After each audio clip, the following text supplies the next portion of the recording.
Bordel militaire de campagne, Eugène Durif.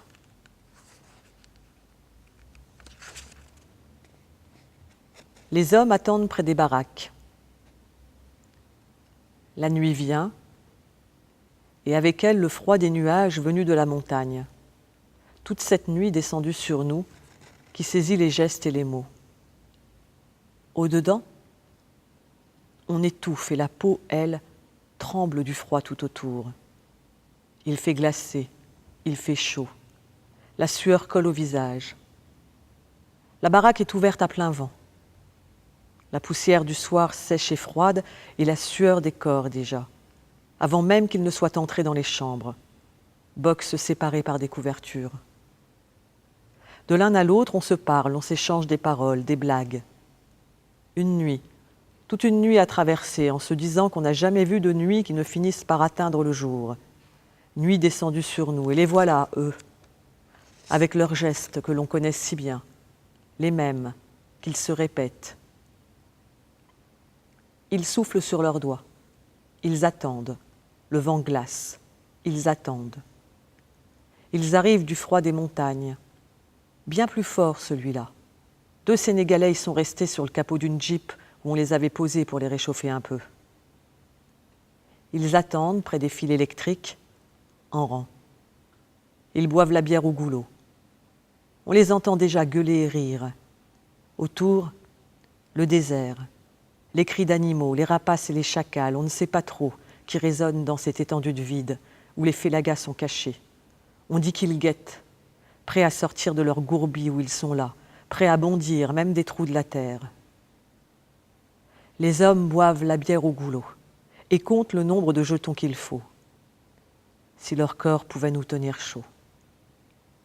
Mais ils ne font que peser plus lourd, l'un après l'autre, chacun plus lourd. Entre, pas le temps de se rhabiller, se regarder dans un petit miroir de poche, se refaire les yeux, se composer un sourire, pas la peine. Un visage froid comme le dehors, qu'il n'y ait pas de prise, où ils puissent s'accrocher, se répandre de toutes leurs paroles, et fixer tant qu'ils peuvent, comme si on leur cachait encore quelque chose. Et avec tous tes jetons, ça, tu ne pourras pas l'avoir. Ce n'est que de la peau. Regarde, mate, ouvre grand tes yeux, écarquille-les bien, prends-en pour un moment, pour les images que tu te fais tout seul. Tu ne seras pas déçu. Tu en auras pour ton argent. Et si je te montrais le dedans du dedans, tu aurais encore l'impression que c'est le plus important que je t'ai caché. N'essaie pas de me raconter ta vie ou de contrefaire des mots en fermant les yeux, comme si tu serrais le corps très précis d'une autre femme.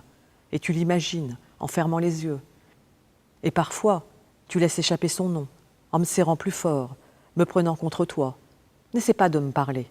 Je ne suis pas une autre, n'essaie pas, ça ne m'intéresse pas. Et d'autres dehors attendent.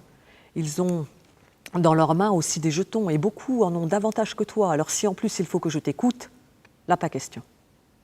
Ils n'ont comme toi d'autres droits que celui d'attendre, en buvant des bières tiédasses, attendre dans la nuit, attendre l'amour qu'on fait pendant un certain nombre de minutes, en échange d'un certain nombre, non moins précis, de jetons. Il te reste déjà si peu de temps et vos histoires se ressemblent tellement. Je me bouche les oreilles, je ne les entends pas. Celui-là, il était méconnaissable. Des coups de ceinturon sur la gueule. Ça ne ressemblait plus à grand-chose. Après, il s'était balancé du 4e étage. Ou alors, qu'il y en ait une seule des histoires que tu racontes qui m'étonne. Je l'écoute jusqu'au bout. Je prendrai mon temps. Qu'il soit là, dehors, à attendre, je m'en moque. S'il y a une histoire, une vraie, qui me donne envie de savoir la suite, j'arrête tout et je l'écoute jusqu'à la fin.